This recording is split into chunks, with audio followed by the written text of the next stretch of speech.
आज हम पढ़ेंगे second law of motion. Class 9 से टॉपिक है और आप इसको क्लास 11th में भी पढ़ सकते हैं। तो सबसे पहले हम डेफिनेशन देखें तो rate of changing momentum directly proportional to the force and object direction towards the force. ये डेफिनेशन है, अगर आप इसको लिखना चाहते हैं तो लिख लीजिए और इसको हम मैथमेटिकली प्रूफ करेंगे और लास्ट में हम फोर्स का फॉर्मूला यानी F इक्वल टू ma ये भी प्रूफ करेंगे। तो अगर हम सबसे पहले देखें तो रेट ऑफ चेंजिंग मोमेंटम, ये अगर हम मैथ के हिसाब से लिखें तो लिख सकते हैं चेंजिंग मोमेंटम को P2 माइनस P1, यानी जब भी चेंजिंग होगा यानी कोई दो ऑब्जेक्ट है, जैसे कोई फर्स्ट ऑब्जेक्ट मास होगा m, तो इसका मास m है, अगर इस पे हम फोर्स लगाते हैं तो यहीं पे ये दूसरा यानी कि ये पोजीशन चेंज करके दूसरे जगह पे आ जाएगा और इसका इनिशियल वेलोसिटी क्या होगा u, इसका फाइनल वेलोसिटी v। इस तरह से हम लिख सकते हैं कि अगर चेंजिंग मोमेंटम का है तो P2 माइनस P1। जैसे अगर किसी का मास मान लिया जाए कि 80 kg है, यानी कि m1 है 80 kg, अगर उसका मास इंक्रीज होता है तो m2 कितना हो गया 90 kg। अगर आपसे पूछा जाए कि चेंजिंग क्या है तो हम m2 माइनस m1 लिखेंगे। सेम उसी तरह यहाँ पे मोमेंटम में चेंजिंग क्या है तो P2 माइनस P1, यानी ये जो मोमेंटम होगा P2 होगा और ये फर्स्ट वाला मोमेंटम क्या होगा P1 होगा। तो दोनों में चेंजिंग हम लिख लेंगे P2 माइनस P1। अब एक चीज ध्यान देना है, यहाँ पे रेट कह रहा है, तो जब भी रेट होगा तो रेट अगर होता है तो टाइम होगा और टाइम हमेशा डिनोमिनेटर में लिखेंगे।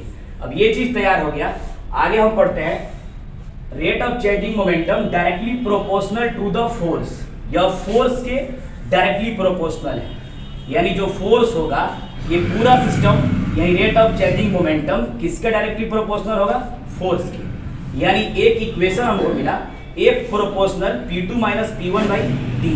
हम आगे इसको एक्सप्लेन करेंगे।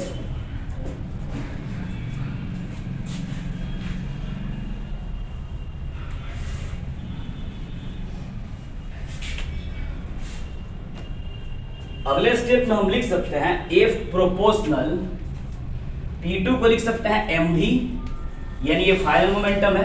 P1 को लिख सकते हैं माइनस mu बाई टी।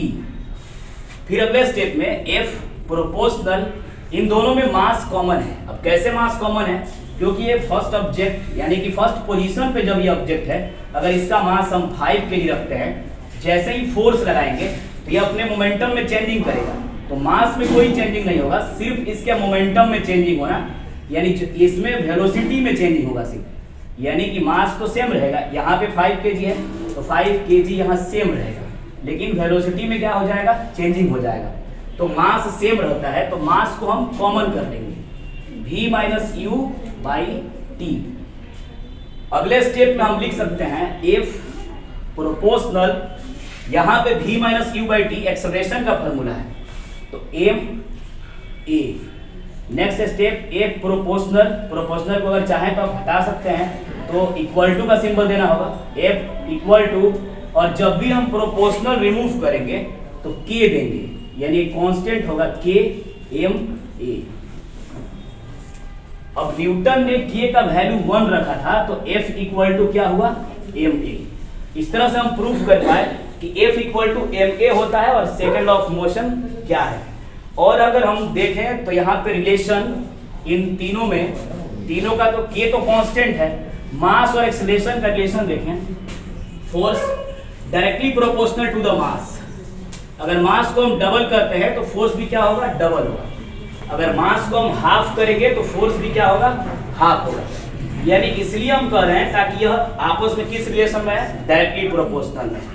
अगर एक्सेलरेशन के हिसाब से देखें तो F प्रोपोर्शनल A, यानी एक्सेलरेशन भी डबल हुआ तो फोर्स भी डबल, अगर एक्सेलरेशन हाफ हुआ तो फोर्स भी हाफ हुआ।